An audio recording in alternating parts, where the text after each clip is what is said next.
Good morning, children. Today I'll be taking up the new lesson, Our Heritage, which is on page number 106. Our Heritage, which is on page number 106. Children, I want you all to open your textbooks and read along with me so that we all can understand what all is there in this lesson. Okay? We Indians are extremely lucky as we live in a country which has a lot of natural wealth. Now, what do you all understand by the term heritage, children? What do you understand? Heritage is nothing but the property or the wealth that usually passes from one generation to another generation. Okay? The property or wealth which passes from one generation to another generation. Now, we as Indians are really lucky to have a lot of natural wealth. What is natural wealth now? Natural wealth is nothing but all these which you all are seeing in the pictures here, no? All these include the natural wealth which is naturally found. Those all things are called as natural wealth. There are thick forests, tall mountains, deep valleys, beautiful lakes, gurgling rivers, gushing waterfalls, a variety of animals and birds, mineral ores, a variety of soils, which suits different plants and crops. All this forms our natural heritage. See, children, what would have happened if this waterfall was not there, if these animals were not there, if these flowers were not there? What would have happened? We would have really lost everything. Probably we also would not have been on this earth without water and air, without these forests, without these animals, because we live, God has made one food chain. Okay, so we all follow that food chain, correct or no?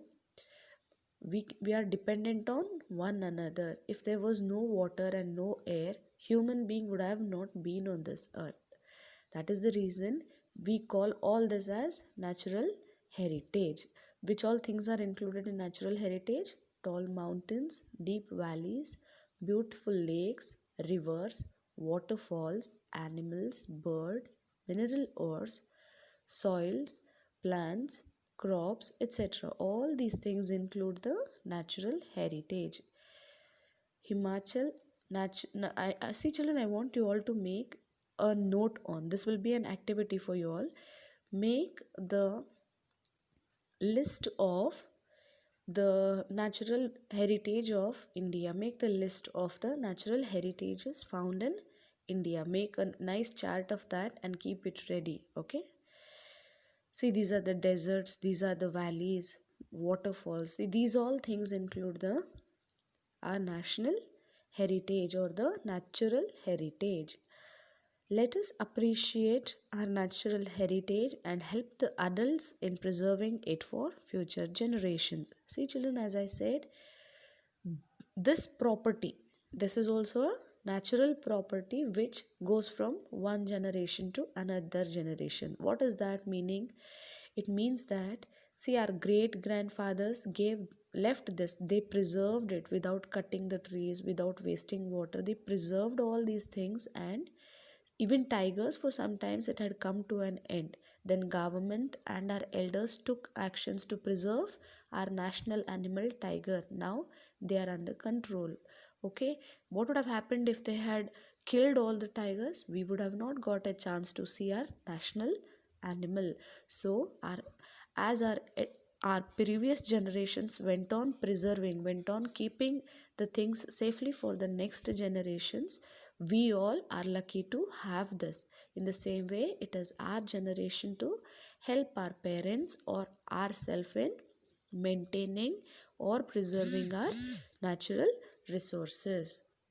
Okay, now please go to page number 107. What is heritage here? We'll understand. And please go through every line of your textbook so that the concepts will be clear for you all, children. Okay, heritage, what we get or inherit from our ancestors. See, as I told you, what we get or inherit from getting itself is called as inheriting from our ancestors. Now, who are our ancestors? Ancestors are people who lived before us and from whom we descended. Descended is nothing but from whom we have come. Okay, we have come from our parents. Yes or no? In the same way, even a country inherits thing that has been given.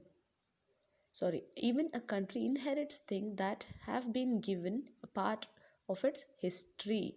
These all things are historical monuments where our ancestors took lot of time and have made this. This is called as national or the historical heritage. It is our duty. Along with this, we need to preserve our historical monuments also. These are the historical places which is our duty to preserve them and take care of them. Okay, our India is one of the oldest civilization of the world. See, we are so lucky and proud to be the oldest civilization of the world, extremely rich in culture and tradition. India has so many culture and traditions. Our true wealth is our cultural heritage. Cultural heritage is also the important wealth of our India. Okay, what it includes? This includes historical monuments, places of worship, paintings, poetry, music, dance, our rich literature, our oral traditions, all have been passed down the generation. See, children, our grandparents used to tell us the stories about all this. No, if you ask them, they'll be knowing about all this. Ask your parents, they'll be knowing about all this. So it is our duty also to learn all these things and know what these all are, so that the information keeps on passing from one generation to another generation. So what all did we study? We studied about our national or the natural heritage. We studied about the historical. What are these monuments? Historical heritage. We also this all historical monuments or the historical heritage is included in the cultural heritage. The places of worship. See, many temples, many masjids are all built in a very ancient times. There are so many old monuments, and there are also paintings, poetry. If you go to all these places, no, for example, Ajanta Ellora in Maharashtra, which is in Aurangabad district, and if you go to Taj Mahal, or if you go to the Red Fort, see that these all are the important historical monuments of our country. Okay, children. Now, over a long period of time, people from different lands made India their home. Many people had come to India, like these Britishers and the Mughal emperors. From many people from outside India had ruled India. The British, the Portuguese, the Dutch, and the Mughals built many monuments, pillars, palaces, buildings, forts, etc. Many rural rulers even minted their own coins. Minted is nothing but printing their own images and making the currency or the coins, okay, which they used as local currency, and had their own seals, just like we have our school seals, na? In the same way, they too had seals for trading purpose.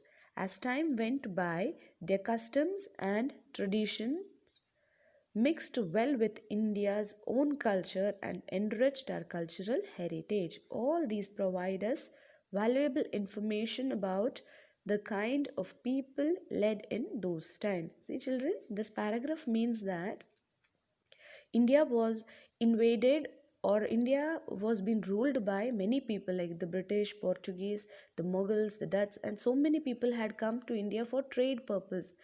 So when they all came into India, they ruled for some times in India, and they made their own coins. They built their palaces, buildings, temples, forts, so many things. These outside people did all this work, and they also made their coins, they made their seals. This all things, no, when they started in ruling in India, they made it They mixed all these with our Indian culture, and our Indian culture went on increasing. Yes or no? It many many of these monuments were built by the outsiders, but they left it for India. Okay. After they went back, this all was included in the Indian history. Okay, thus this all come into the cultural heritage. Okay, children, did you all understand about these two?